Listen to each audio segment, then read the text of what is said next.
আমি কি পরকীয়া করছি করি না এটা আমার বউ বোঝার চেষ্টা করতেছে। ধরো সে কিছু কিছু সায়েন্টিফিক ক্লুজ ইন্ডিকেশন চাচ্ছে তার বডি ল্যাঙ্গুয়েজ থেকে, আই কন্ট্যাক্ট থেকে। কি করতে পারিস?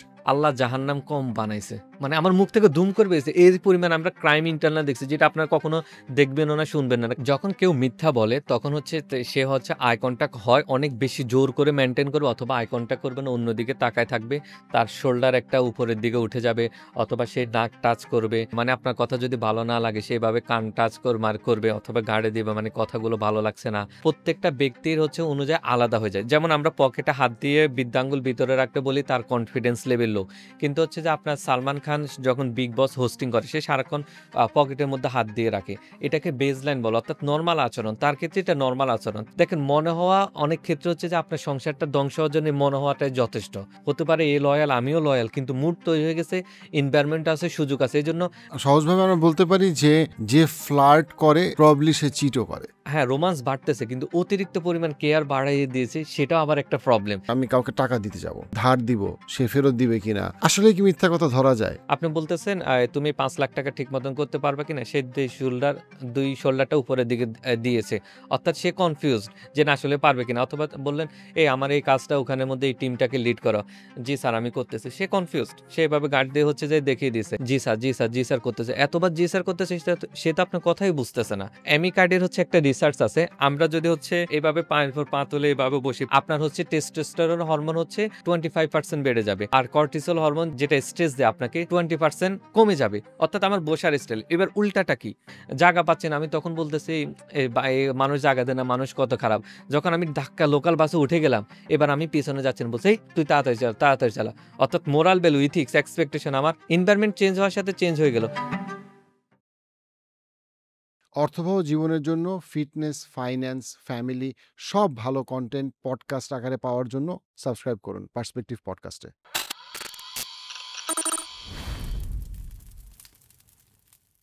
সো মিরাজ, আপনি যে ক্লিনিক্যাল সাইকোলজি পড়ার পরে এখন ফরেনসিক সাইকোলজি পিএইচডি করতেছেন ইন্ডিয়াতে, ফরেনসিক সাইকোলজি খায় না মাথায় দেয়, এক লাইনে বলেন। এটা হচ্ছে একটা ঘটনা কেন ঘটেছে সেটা ব্যাকগ্রাউন্ডটা হচ্ছে বোঝার চেষ্টা করা, আর হচ্ছে সে আসলে অপরাধী নাকি অপরাধী কিনা, না সত্য না মিথ্যা বলছে, এই বিষয়টা টেস্ট করা। আমার বউ পরকীয়া করছে কি করে নাই, অথবা আমি কি পরকীয়া করছি করি না এটা আমার বউ বোঝার চেষ্টা করতেছে। ধরো এইটা কি, ধরো ফরেনসিক সাইকোলজিস্ট তাকে হেল্প করতে পারে বা আমাকে হেল্প করতে পারে? হ্যাঁ, অবশ্যই করতে পারবে। কেমনে করতে পারে আমাকে একটু বলো। ধরা এখন মানে জাতির প্রশ্ন হচ্ছে, প্রত্যেকটা অনেক জামাই বউ যারা রিচ আউট করে লাইফ স্প্রিংয়ে, তাদের হচ্ছে কি যে ভাই আমার জামাইকে আমি বিশ্বাস করতে পারতেছি না, কারণ তার একটা অতীত ছিল। আমার বউকে আমি বিশ্বাস করি, তার একটা অতীত ছিল, কিন্তু তার কাছে প্রমাণ নাই, কিন্তু তার কাছে মনে হয়। এখন মনে হওয়ার ভিত্তিতে সে বেরোতে পারতেছে না, আবার প্রমাণ হইলে সে থাকবে কিনা সে এটা আবার রিথিঙ্ক করবে। এখন ফরেনসিক সাইকোলজির জায়গা থেকে তুমি আমাকে একটা গাইডলাইন দিতে পারবা, তাদের জন্য একটা গাইডলাইন দিতে পারবা যেন তারা বুঝতে পারে? এই বিষয়টা নিয়ে বলতে গেলে আমি প্রথমে ৩টা অ্যাঙ্গেলটা হচ্ছে আপনাকে বলবো যে আপনি চিন্তা করবেন। প্রথমটা হচ্ছে আপনার নিজের মধ্যে কোনো প্যারানয়েড ট্রেড, অর্থাৎ সন্দেহবাদিকতা আছে কিনা।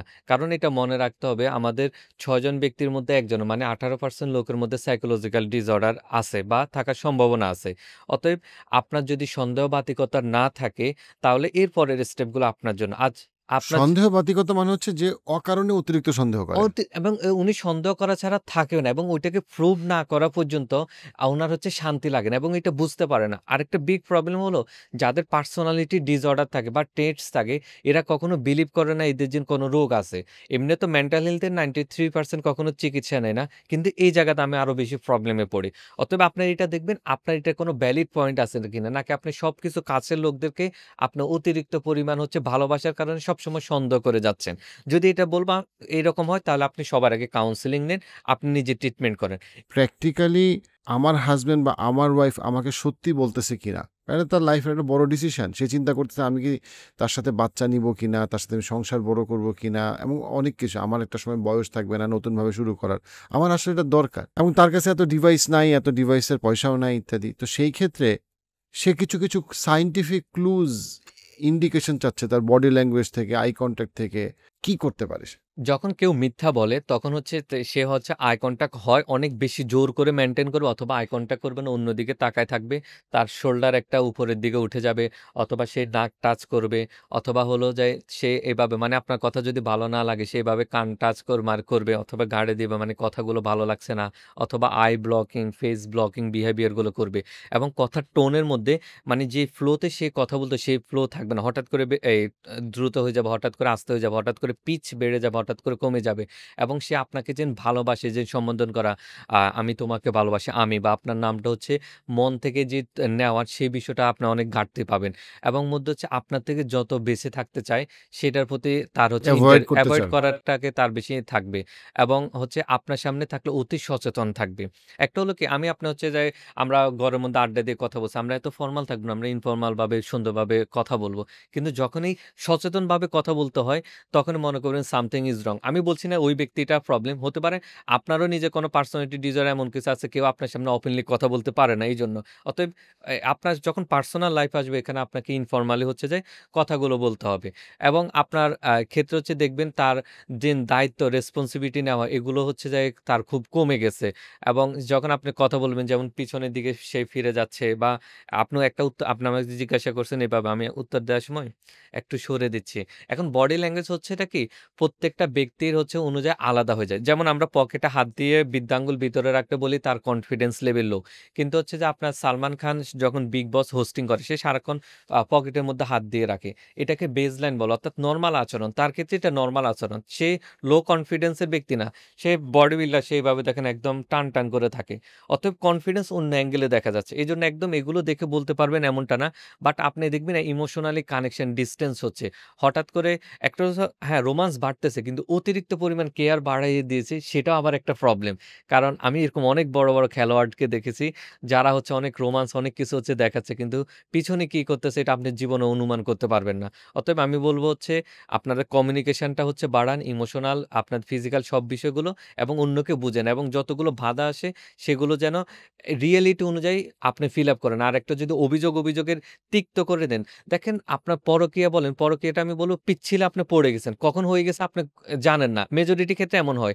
আর আরেকটা হচ্ছে প্ল্যান করে যে একদম মানে আমরা বলব আচরণে খারাপ সে প্ল্যান করে সেটা এক ক্যাটেগরি।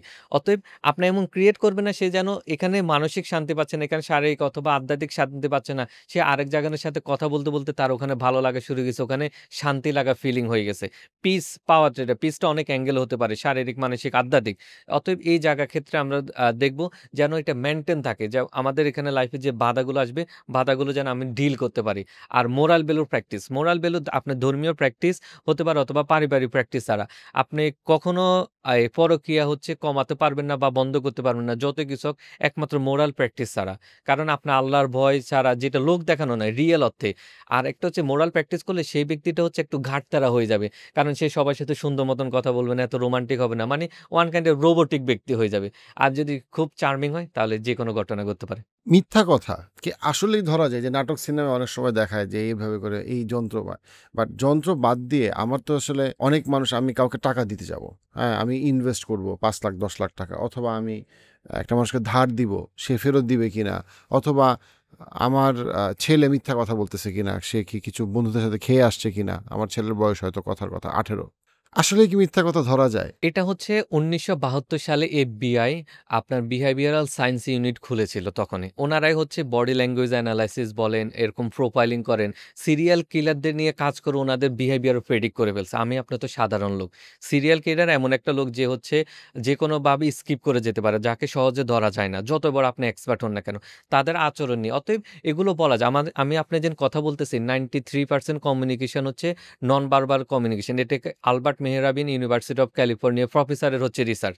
আমি আপনি যে ওয়ার্ডে কথা বলছি শব্দটা মাত্র 7%। আমি একজনকে বললাম আসো, আরেকজন বললাম আসো।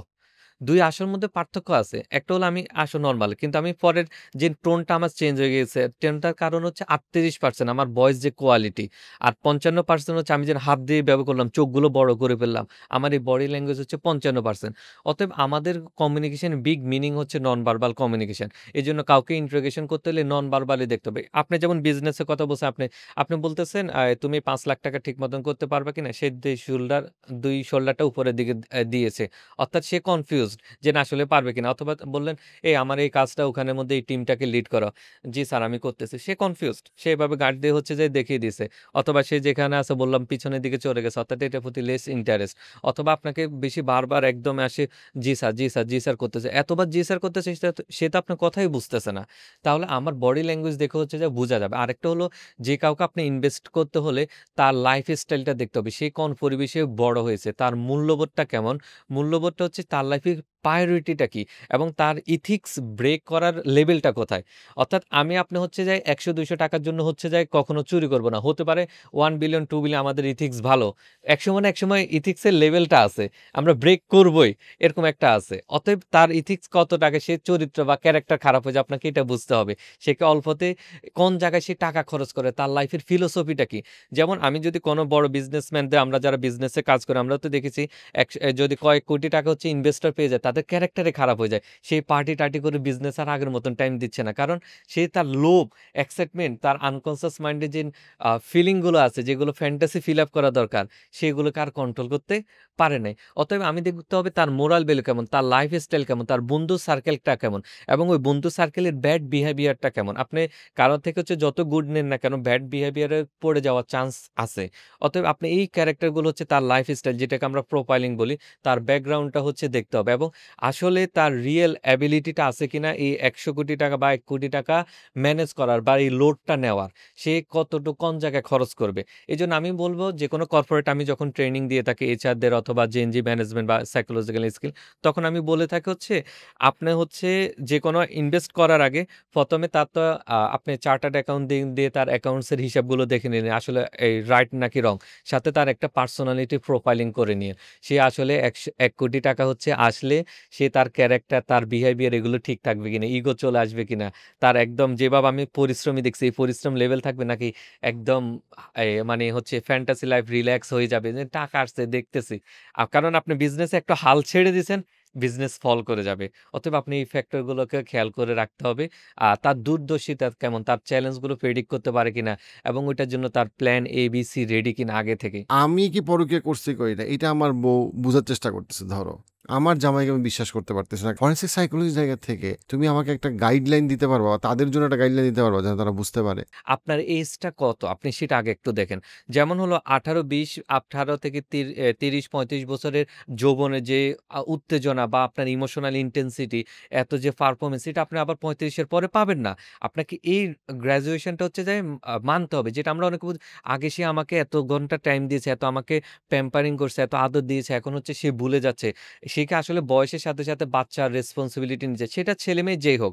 আমি জেন্ডার আপনি যেকোনো জায়গায় সেট আপ করতে পারবেন। ছেলে-মেয়ে যে হোক, সে বাচ্চা-কাচ্চা এগুলো নেয়ার কারণে অতি ব্যস্ত হয়ে যাচ্ছে কিনা, যার কারণে রোমান্টিক এখানে যে টাইম দিতে পারবে, এটা দিতে পারছে কিনা, সেই বিষয়টা আপনাকে একটু খেয়াল করবেন। এর পরবর্তীতে বাচ্চা-কাচ্চা হওয়ার পর আমি আরেকটা জিনিস হচ্ছে দেখলাম, হাসব্যান্ড ওয়াইফ হচ্ছে যে একসাথে আর থাকতেছে না। বাচ্চা আছে, এইজন্য ওনারা কি করতেছে, আলাদা থাকতেছে এবং বলতেছে বাচ্চা-কাচ্চা হয়ে গেছে, এখন শুধু এই ফিজিক্যাল ইন্টিমেসি এগুলোর জন্য কেন আসতেছো? এখন এই জায়গাটা আপনি দেখবেন, এই জায়গাটা যেন ক্রিয়েট না হয়। আর আরেকটা জিনিস, যদি আপনার কোনো সেক্সুয়াল ডিসঅর্ডার থাকে, এখন আমরা তো, আমি নিজে জগন্নাথে পড়ছি, আমাদের তখন সেক্সুয়াল ডিসঅর্ডার পড়ায় না। আমি পিজিতে যখন সাইকোথেরাপি করছি, তখন এক স্যারে হচ্ছে আমাদের সেক্সুয়াল ডিসঅর্ডার, সেক্সুয়াল থেরাপি নিয়ে পড়েছে। তখন আমি জানতে পারছি, আমরা নিজেরাই হচ্ছে জানি না ডিসঅর্ডার, তাহলে সঠিক জ্ঞান কিভাবে পাবো? সাধারণ লোকরা তাহলে পর্ন ভিডিও এগুলো দেখে শিখতেছে। এখন আমি যেখানে পয়েন্ট, সে যদি হচ্ছে যে ধরলাম তার কোনো ডিসঅর্ডার আছে, ধরলাম তার হচ্ছে যে খুব ব্যথা পাচ্ছে, অথবা ফ্লুইড আসতেছে না, বা পারফরম্যান্স ঠিক মতন করতে পারছে না, তাহলে সাইকোলজিক্যাল আমরা ডাক্তারের কাছে যাই, ট্রিটমেন্ট নিয়ে নিই। এখন এই জায়গায় ক্রিয়েট হচ্ছে কিনা সেটা খেয়াল করব। বাচ্চা-কাচ্চা হওয়ার পরে আমরা আসি যে, "তুমি সারাক্ষণ এগুলো চাও কেন? আমার ব্যথা হইতেছে, আমার মন চাচ্ছে না।" এখন অনেকের বাচ্চা হওয়ার পরে কারো হচ্ছে চাহিদা বেড়ে যায়, কারো কমে যায়। এখন এজ এ পার্টনার আপনাকে ওপেন হতে হবে। সে আমার মন বুঝে যাবে, সে আমার হাসব্যান্ড বুঝবে না কিভাবে? এগুলোর ক্ষেত্রে আমরা না আসি। এর পরবর্তীতে আসবো সেম পজিশনে, সেম আপনার হচ্ছে এখানে ইন্টিমেসিটাকে একটু রোমান্টিক করা। যেটা ফিমেলদের ক্ষেত্রে আমি বলব হচ্ছে আমরা ইমোশনালি খুব কানেক্টেড। আপনি তাকে ফোর্সফুলি ইমোশনালি কানেক্টেড করান, এবং মেলদের হচ্ছে এরা খুব অ্যাকশন ওরিয়েন্টেড। অ্যাকশনের ক্ষেত্রে আপনি হেল্প করেন। এই জায়গাতে যদি আপনাদের মিউচুয়াল আন্ডারস্ট্যান্ডিং থাকে, তাহলে আমি বলব যে আপনাদের এই পরকীয়া যাওয়ার চান্সটা কমবে। যাবে না এটা কখনো গ্যারান্টি আমরা দিতে পারব না। এর পরবর্তীতে এবার আসেন, কোনো কারণে তার মনে আপনার প্রতি ভালোবাসা উঠে গেছে কিনা, মনের আপনার ঘৃণা সৃষ্টি হয়ে গেছে না। এটা ছোটখাটো একটা কথা খোঁটা দেওয়ার কারণেও হতে পারে। অতএব মনের যে একটা ভালোবাসার টান ছিল। নট অনলি লোক দেখানো, সোশ্যাল মিডিয়া কত কিউট দেখতেছেন ওইটা না। এই জায়গাটা আছে কিনা আপনি দেখেন এবং একেকজনের একেকটা নিড বেড়ে যায় এবং নিডগুলো যেন আপনি বলতে পারেন, "আমার আজকে খুব ডিজায়ার হচ্ছে আপনি কালকে যে এটা নিয়েই আমার তো মন চাইছে তুমি আমার এই জায়গায় এটা ফিল আপ করো নাই।" আপনাকে বলতে হবে মন খুলে অপর পার্টনার, সেটা ছেলে হোক, মেয়ে ছেলেকে, হাসব্যান্ড ওয়াইফ অপরজনকে বলতে হবে। তাইলে যার মন চাচ্ছে আমাকে খুব ইমোশনালি তুমি একটু টাইম দাও, আমি খুব তোমার সাথে অনেক কথা বলতে মন চাচ্ছে, আমাকে সপ্তাহে ১ টা দিন শুধু কথা শোনো তুমি আমার, উত্তরও দেয়া লাগবে না। তাহলে এইভাবে আপনারা ইমোশনালি যার যে নিডটা আছে, নিডটাকে আপনি ফিল আপ করেন, তাহলে হবে কি অপর ব্যক্তি যাওয়ার চান্সটা খুব কম হবে। এর পরবর্তীতে এবার আসেন ধরলাম আপনি এগুলো ফিল আপ করছেন বা সব করতেছেন। কিন্তু আপনার হাসব্যান্ড দুম করে বা আপনার ওয়াইফ সে অন্য জায়গায় হচ্ছে টাইম স্পেন্ড করাটাকে খুব বেশি এন্টারটেইনমেন্ট করতেছে এবং এখানে হঠাৎ করে আপনি তার লাইফ টক্সিক করতেছেন না, লেবু চিবিয়ে তিপে তার মতন করতেছেন না। আদারওয়াইজ তারপরেও আপনি সন্দেহবাতিকতা বা হচ্ছে খুব সন্দেহ বা খুব অতি ভালোবাসার কারণে বেশি কাছে নিয়ে আসতে চাচ্ছেন, এরকম না। স্পেস দিয়েও দেখতেছেন সে আপনি দূরে সরে যাচ্ছে। সে আপনাকে বুঝতে চাচ্ছে না, অন্য জায়গায় মজা পাচ্ছে। সেটা আমি পরকীয়া বলেন, মাদক বলেন, সে যখন নিজের আরেকটা জগৎ বানায় ফেলবে হঠাৎ করে, তখন এখানে একটা সন্দেহ ক্রিয়েট হবে এটা কেন হইছে? আপনি সেই বিষয়টা হচ্ছে জানতে চাইবেন। এর পরবর্তীতে যখন হচ্ছে তাকে খোলামেলা এগুলো জিজ্ঞাসা করেন এবং যদি আপনার আ কিছু প্রমাণ, আপনি এভিডেন্স আপনার মনে হচ্ছে। দেখেন মনে হওয়া অনেক ক্ষেত্রে হচ্ছে যে আপনার সংসারটা ধ্বংস হওয়ার জন্য মনে হওয়াটাই যথেষ্ট। আমার কথা হলো যখন আপনি প্রমাণ পেয়েছেন আদালতে গ্রহণযোগ্য মানে এরকম একদম ভ্যালিড প্রমাণ। তার সামনে দেখছি একটা মেয়ের সাথে কথা বলে হাসি দিছে। ভাই হাসি তো অনেকে দিছে। আমরা তো এরকম মডার্ন জগতে হচ্ছে যে থাকে অনেকে এসে ধুম করে আসে এমনভাবে হাগ করে আমরা নিজেরও ইতস্তত বোধ করে ফেলি। এখন এর অর্থ ওর সাথে আমার কোনো সম্পর্ক নাই। সে সিনিয়র আপু বা অন্য কোনো কিছু। এখন এটা দেখে আপনি হয়তো বলে ফেলতে পারেন না। আবার অন্য কেউ আছে সামনাসামনি আমরা কখনো কথাও বলি না, এরকম কেসগুলো দেখি। কিন্তু এরা পর্দার আড়ালে অনেক কিছু করতেছে। অতএব এই ছোটখাটো বাহ্যিক সিম্পটম দেখে আপনি বুঝতে পারবেন না। আর পরকীয়া আমি থামানোর আগে আমি সবার আগে হচ্ছে বলব আপনার মূল্যবোধ প্র্যাকটিস ছাড়া জীবনেও পারবেন না। মূল্যবোধটা কি? আমি যেটা হচ্ছে আমার লাইফে যে গোল, যে ফিলোসফি আমি যে বিশ্বাস করি আমি এটা ইথিক্স এর উপর থাকবো। দুনিয়া উল্টে গেলেও। আর আপনি যদি এখানে এমন হয় আ বারবার আপনি খুব ওপেন মাইন্ডেড এবং হচ্ছে যে কারো সাথে যেকোনোভাবে মিশতেছেন এবং হচ্ছে আপনি খুব ফ্লার্টিং ক্যারাক্টার, সেটা ছেলে হোক, মেয়ে হোক। তাহলে হবেটা কি আপনার এই জায়গায় চান্স আসার বেশি। কারণ ধরলাম আমি আপনার একটা রুমের মধ্যে আছি, অনেক আড্ডা মারতে কনসমে মুডটা তৈরি হয়ে গেল। আপনি বলতেই পারবেন না। হতে পারে এ লয়াল, আমিও লয়াল। কিন্তু মুড তৈরি হয়ে গেছে, এনভায়রনমেন্ট আছে, সুযোগ আছে। এজন্য বারবার সে এমন জায়গায় যাচ্ছে কিনা যেখানে সুযোগ ক্রিয়েট হওয়ার চান্স আছে এবং তার মোরাল ভ্যালুটা প্র্যাকটিস আমরা সবসময় লাইফে এরকম দেখি নাই। তখন আপনার এটাও একটা সন্দেহের জায়গা তৈরি হবে। এজন্য আমি বলব এমন এনভায়রনমেন্ট এ আপনি যাওয়া থেকে সো দূরে আমরা থাকবেন। সহজভাবে আমরা বলতে পারি যে যে ফ্লার্ট করে প্রবাবলি সে চিটও করে। এটা আমি তো প্রবাবলি। আমি এইজন্য বলি আমি যতগুলো কেস, যত অ্যাঙ্গেল দেখেছি, আমার অবস্থা আপনি যদি 10% কেস দেখতেন তাহলে আল্লাহর কাছে সারাক্ষণ এই দোয়া করতেন। আল্লাহ আমার পার্টনার এত চার্মিং, এত রোমান্টিক না হোক। সে শুধু কাজকর্ম করবে, ঘরে আসবে, সুন্দর মতন থাকবে। আপনি সারা জীবন এই দোয়া করতেন। আমি এত অ্যাঙ্গেলের কেস দেখেছি। আমার মনে হয় যে পার্টিকুলারলি যেহেতু তুমি পুলিশ অথবা আমাদের গোয়েন্দা সংস্থাকেও তুমি ট্রেনিং দাও, সেই জায়গাটা থেকে আমি বলতেছি যে অনেক সময় হয় কি যে মেয়েরা বা ছেলেরা খুবই ধরো ক্যারিজম্যাটিক, খুব ভালো প্রেম করতে পারে, ঘন্টার পর ঘন্টা ইউনো তার সাথে কথা বলতে ভালো লাগে রাত জেগে, এইগুলোকে খুব পছন্দ করে বা এগুলাকে সে একটা পজিটিভ হিসেবে দেখে। কিন্তু আসলে তো আলটিমেটলি যে কারণে আপনি তার প্রেমে পড়ছেন, বিয়ের পরে দেখা যায় সেই কারণেই ডিভোর্স হচ্ছে। মানে আমি বলতে চাচ্ছি যেই ছেলেটা বা যেই মেয়েটা আপনাকে এত সুন্দর করে পটাইতে পারে, সে তো এক্স্যাক্টলি আরো অনেককে পারে। অনেককে পটাইতে পারে। এই সেম আমি জিনিসটা হচ্ছে যে অনেক কেস আমি দেখেছি যারা খুব ভালো পটাতে পারে না এবং হচ্ছে এদের কাছে সহজ না। কারণ এটা খুব রেয়ার কোয়ালিটি বা অন্যকে অ্যাট্রাকটিভ করা। সেটা মেয়েও অ্যাট্রাকটিভ করতে পারে, ছেলেও করতে পারে। এখন করার কারণ হয়টা কি? এরা ইন ফিউচার আমি প্রচুর কেস পেয়েছি তারা দায়িত্বশীল না। ইরেসপন্সিবল একটা হাসব্যান্ড অথবা ওয়াইফ, একটা বাবা অথবা মা। মানে আপনি সন্তানকে লালন-পালন করতে আপনাকে তো একটা দায়িত্বশীল হতে হবে। আপনাকে তো একটা স্যাক্রিফাইস করার মেন্টালিটি থাকতে হবে। স্যাক্রিফাইসের সংজ্ঞাটা কি? স্যাক্রিফাইস হচ্ছে আপনি এমন এক কাজ করেছেন যেটার আশা করতেছেন না। কিন্তু আমাদের এখন রিলেশনশিপ গুলো হচ্ছে স্যাক্রিফাইসের সংজ্ঞা এমন হয়েছে, আমি তোমার জন্য এই স্যাক্রিফাইস করছি, তুমি আমার জন্য কি করেছো? স্যাক্রিফাইস করলে তো এখানে খোঁটা আসে না। আপনার মা-বাবা আমাদের অনেকে হচ্ছে অনেক কিছু স্যাক্রিফাইস করেছে। যদি এখন কথায়, কথায় খোঁটা দেয় আমরা টিকতে পারবো? কিছুই তো করি নাই। অতএব আপনি যে এত চার্মিং চাচ্ছেন এটা ক্ষেত্রে হচ্ছে তখন বিপদ আরো তত বেশি বাড়বে। আর আরেকটা জিনিস হচ্ছে এবার যদি আমরা ফরেনসিক এ যে কি ক্যামেরা প্রতারণা করছে, কি টুলস ইউজ করতে পারি, তখন আমি হচ্ছে যাই ইন্টারন্যাশনালি যে টুলসগুলো আছে বাংলাদেশে এখনো নেই, যেটা আমরা আস্তে, আস্তে নিয়ে আসতেছি। একটা হলো পলিগ্রাফি মেশিন। আমরা তাকে পলিগ্রাফি মেশিন তার অটোনোমাস নার্ভাস সিস্টেম যেটার হচ্ছে তার কন্ট্রোল নেই, এরকম ফিজিক্যাল সিম্পটম গুলোর হচ্ছে দেখে আমরা তথ্যগুলো বের করতে পারবো যে সে সত্য নাকি মিথ্যা বলছে। আমরা মুভিতে যেরকম দেখি একদম ফেক করে ফেলছে, আসলে এরকম হয় না। এটা হয় কি যে এক্সপার্ট থাকে সে ঠিক মতন কোয়েশ্চেন মেকিং করতে পারে না, এইজন্য ভুল হয়ে যায়। আর আরেকটা হলো যেমন লেয়ার্ড ভয়েস অ্যানালাইসিস আছে যেটা আমরা ইন্টেলিজেন্স এখানে ইন্টারন্যাশনালি ইউজ করা হয়। আপনি কোন টোনে কথা বলছেন, আমি টোনটা দিয়ে দিলে সে বলে দিবে এই সময় প্রতারণামূলক হচ্ছে কথাবার্তা বলেছেন। এছাড়া আমার ব্রেইন ম্যাপিং এ হচ্ছে আছে। আমি ব্রেইন ম্যাপ আসলে এগুলো ক্রিমিনালদের জন্য বেশি ইউজ করা হয়। আমরা পলিগ্রাফ দেখে হচ্ছে প্রতারণা সহজে বের করে ফেলি। এখানে আপনার ব্রেইনের কোন অংশটা পালসগুলো কাজ আপনার এখানে বলতে ব্রেইনের মধ্যে আমরা ইইজি লাগিয়ে দেওয়া হবে এবং আপনাকে ৩ থেকে ৫ সেকেন্ডে কিছু ছোট, ছোট তথ্য শুনিয়ে দেওয়া হবে এবং এইগুলো আপনি শুনে হচ্ছে উত্তর বলা লাগবে না। ব্রেইনের কোন অংশ কাজ করতেছে, যেটাকে আপনার এক্সপেরিয়েন্সিয়াল নলেজ নাকি অন্য জায়গাত, সেটা দেখে আমরা বলতে পারি এই লোকটা এখানে ইনভলভ ছিল। এই লোকটা শুধু মার্ডার দেখেছে অথবা এই লোকটা হাত দিয়ে মার্ডার করেছে। ২ টার ডিফারেনশিয়েট করতে পারবো। তখন আমাদের অনেক ক্রিমিনাল আমরা পেয়ে থাকি যে কোনো কিছু বলবে না। ঠিক আছে বইলো না। আমরা কি করব, তোমার নামে যত অভিযোগ আছে ছোট, ছোট আমরা প্রোব বলি।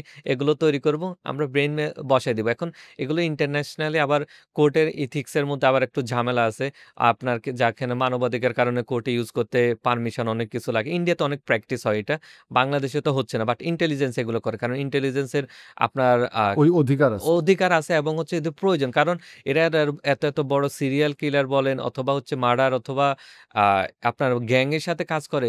এখন আমি যদি মানে ওই স্বামী-স্ত্রীর গল্পে আসি যে তার কাছে তো এত ডিভাইস নাই। তার কাছে অনেক কিছু নাই। এবং তার যে বিষয়গুলো সেটা তুমি যেগুলো বললে সেগুলো খুবই ইম্পোর্টেন্ট এবং ভ্যালিড। এখন সেখানে আসলে তুমি তো একটা লম্বা সময় ধরে বাংলাদেশে ইন্ডিয়ায় পিএইচডি করার পাশাপাশি বাংলাদেশে তুমি আমাদের যে আ পুলিশ এবং গোয়েন্দা বিভাগ আছে সেখানে তুমি খুব অ্যাক্টিভলি ট্রেনিং দিয়ে যাচ্ছ, সামনেও দিবা ইনশাআল্লাহ।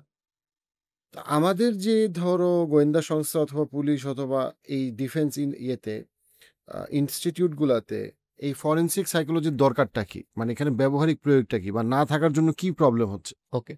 এখন না থাকার কারণ হচ্ছে কি, আমাদের একাডেমিক এই ধরনের কোনো পড়াশোনা না থাকার কারণে আমাদের যে পুলিশরা কাজ করে, ওনারা হচ্ছে নিজেদের ইনসাইট বা গাট ফিলিং দিয়ে হচ্ছে মেজরিটি কাজ করে। আমার কাছে মনে হচ্ছে এরকম।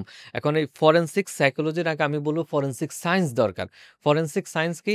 আপনার হচ্ছে যখন যেমন আমি যে ইউনিভার্সিটিতে পড়ি, ন্যাশনাল ইনস্টিটিউট অফ যে ইউনিভার্সিটিতে পড়ি ন্যাশনাল ফরেনসিক সায়েন্স ইউনিভার্সিটি। এখানে সাবজেক্ট হচ্ছে forensic physics, forensic chemistry, forensic dental. বাংলাদেশে এত ডেন্টাল ডাক্তার আছে বাট একজন ফরেনসিক ডেন্টিস্ট নেই।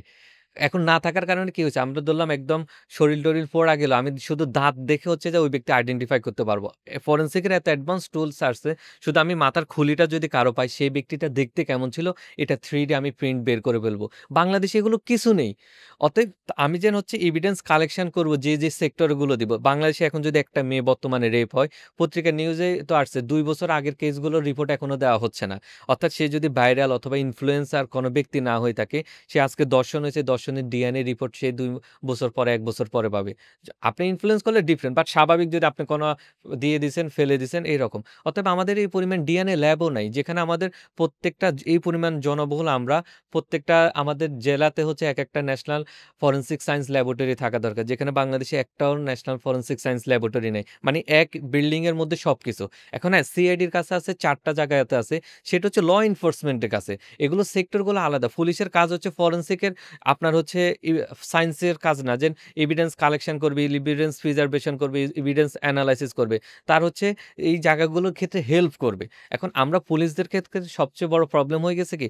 তাদেরকে অলরাউন্ডার বানাতে গিয়ে কিছুই বানাতে পারি নাই।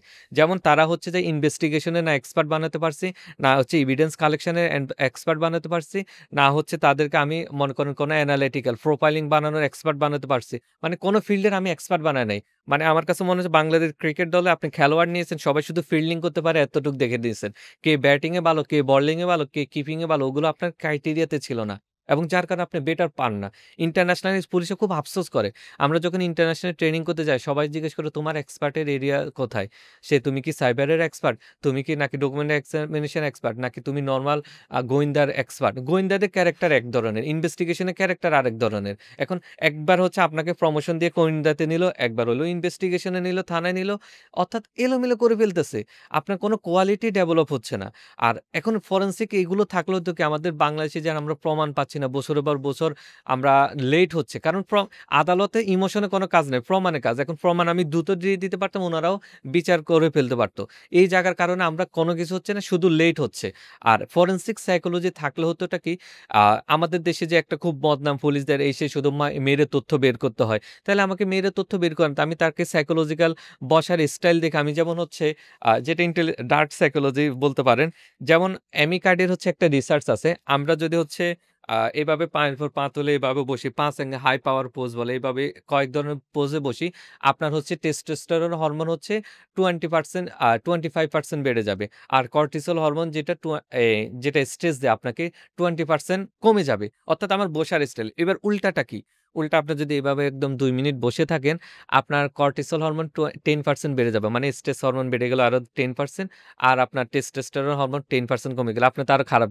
আমি এখন একটারে কয়দিনে যদি এভাবে বসাই ১০ ঘন্টা, আমি এই ৫ ঘন্টা বা ২ ঘন্টা এভাবে বস, সে তো বসতে রাজি। আস্তে হরমোনাল চেঞ্জিং তো হচ্ছে। আমি আরো সাইকোলজিক্যাল আরো টেকনিক গুড কপ, ব্যাড কপ এগুলোর আমি যদি হচ্ছে যাই টেকনিক দিয়ে দিই, কত সুন্দর ইজিলি বের হয়ে যাবে।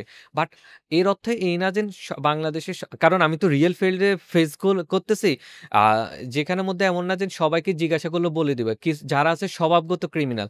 ক্রাইম ৩ ধরনের লেভেলে হয়ে থাকে। একটা হলো মানুষ প্রথম হচ্ছে অভাবের কারণে হচ্ছে যায় তার নিড, এইজন্য ক্রাইম করে। নিডটা কেমন আপনাকে বুঝাই? আমাদের যে পথ শিশুগুলো বাংলাদেশে আছে, প্রায় ১০-১২ লাখ পথ শিশু ওগুলো আছে। আর গত ৫-১০ বছর আসেনি। এগুলো শুধু জনসংখ্যা সবচেয়ে বেশি এখানে বাড়তেছে। এখন সে ৪ বছর থেকে হচ্ছে যায় সবসময় ডান্ডি বিভিন্ন মাদক নিয়ে বড় হচ্ছে। ৪ বছর থেকে। এখন তার হিতাহিত জ্ঞান আপনি কি আশা করেন? সে তো চুরি করবে অবশ্যই, সে তো ডাকাতি করবে। এখন এগুলো হচ্ছে যে তখন আপনার কি করতেছে, তার নিডের কারণে, অভাবের কারণে দিয়ে দিছে। এবং দেশে আমাদের কর্মসংস্থান ধরলাম সে ৬ মাস জেলে রেখেছেন। জেলে রেখে তো আপনার তো তাকে কোনো কাজকর্ম শিখান নাই। সে কি আয় করবে? অতএব এগুলো নিয়ে কেউ কাজ করে না, এই ক্রাইমটা বাড়বে, তার নিড। এবার আরেকজন হচ্ছে গ্রিডি, লোভ। আপনার লোভের কারণে আমাদের বড়, বড় সেক্টর আছে। যেমন প্রাইমারি স্কুলের শিক্ষকরা আমরা এত বেশি দুর্নীতির কথা কেন শুনি না? তার দুর্নীতি করার অপশনই নেই এত বেশি। বাট আমরা বড়, বড় গভর্নমেন্টের আপনার এমপি, মন্ত্রী, সচিব, তারপরে পুলিশের বড়, বড় অফিসাররা দেখে কোটি, কোটি টাকা নিয়ে যাচ্ছে। কিভাবে নিয়ে যাচ্ছে? তার অপশন আছে। যখন দেখছো সামনে অনেক বেশি অপশন, অনেক কিছু আমার এদিক সেদিক করা যাবে, করলেই ধরতে পারবে না, তখন হচ্ছে আসছে তাদের লোভগুলো চলে আসে। আর আরেকটা ক্রিমিনাল হচ্ছে স্বভাবগত। তারা ক্রাইম করতে, করতে হচ্ছে তাদের এটা আচরণে হয়ে যায়। এবং এদেরকে আপনার ফরেনসিক সাইকোলজির টেকনিক দিয়ে হবে না। মানে আমি যে প্রোফাইলিংটা হচ্ছে শিখাচ্ছি, কেন এটা বাংলাদেশে একদম নিউ। সেখানের মধ্যে আমরা কোনো ক্রিমিনাল সম্পর্কে যদি এনালাইসিস আমরা করতে যাই, এটা একটা সিবির মতন তথ্য পেয়ে যায়। অর্থাৎ সে কত সালে ক্রাইম করছে, কোথায় ছিল। এখন এই তথ্য দিয়ে আপনি কি প্রেডিক্ট করতে পারবেন সে ১০০ কোটিতে বিক্রি হবে, নাকি ১,০০০ কোটিতে বিক্রি হবে, নাকি ১০ লাখ টাকায় বিক্রি হবে, বা সে সামনে কতগুলো ক্রাইম করতে পারে। যখন একটা আয়ও গত ৫-১০ বছর কোনো ক্রিমিনালের ফাইলগুলো খুলে, তখন হচ্ছে এটা কি, সে কিচ্ছু পায় না, শুধু কি করছে। বাট আমি যখন তার বিহেভিয়ারাল, তার সে কিভাবে প্যারেন্টিং হয়েছে, প্রথম কার কাছে যে ক্রাইম শিখেছে, কোনটা তার কাছে ক্রাইম নরমালাইজ মনে হয়েছিল, এবং হচ্ছে যে চাইল্ডহুড ট্রমা আছে কিনা। চাইল্ডহুড ট্রমা, এর পরবর্তীতে আপনার সেই জেলখানাতে যে গিয়েছে, কার সংস্পর্শে ছিল, সেখান থেকে কি লার্নিং করছে, তারপরে তার বিহেভিয়ার কি চেঞ্জ আসছে। আমার যদি এতগুলো প্রোফাইলিং থাকে, আমার ৫ বছর ১০ বছর পর আমি তার খুললে, আমি তো আগে তার সম্পর্কে একটা ধারণা পেয়ে গেছি। পরবর্তীতে আপডেটেড তথ্যগুলো নিয়ে আমি তাকে তো প্রেডিক্ট করা, সে কোথায় যাবে না করবে আমি নিয়ে নিতে পারি। এখন এই লেভেলে আমাদের দূরদর্শিতার কাজ না হওয়ার কারণে মানে সব খিচুড়ি পেকে আছে। না পারতেছি আমরা দেশের কন্ট্রোল করতে, শুধু এক অন্যের দোষ দেখতেছি। যেমন বর্তমানে ৫ আগস্টের পরে আমরা যে পরিমাণ আইন হাতে নিয়েছি, এটা কি মনে করেন আমরা খুব দায়িত্বশীলতার হচ্ছে পরিচয় দিয়েছি? আমি তো এখন দেখি ট্রাফিক পুলিশ এভাবে হাত দিলে দুম করে তাকে ধাক্কা দিয়ে চলে যাচ্ছে। এই যে রিক্শাওয়ালা যেগুলো আছে, এদের উদাহরণ দিচ্ছি, আমরা সবসময় দেখি। আমি আপনার কম খারাপ না। অর্থাৎ এই রিক্শাওয়ালা এগুলো হচ্ছে কি করছে, দুম করে বাসের সাথে স্পিড দিচ্ছে, মানুষ মারা যাচ্ছে।